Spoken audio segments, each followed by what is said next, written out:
All right, here we go. I wanted to do a test of, this is the Jackery 1000. This is my vacuum. I want to test, can I run my vacuum off of the Jackery 1000? So let's do it. In 3, 2, 1. Okay, so far so good.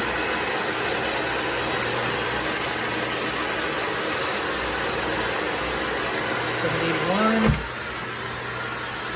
All right, let's try turning on them.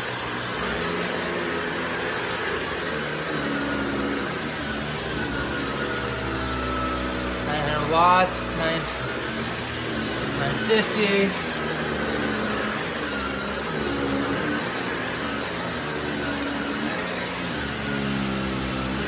Looking good.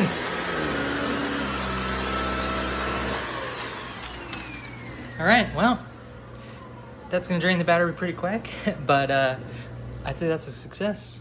You can definitely power standard vacuum with the Jackery 1000.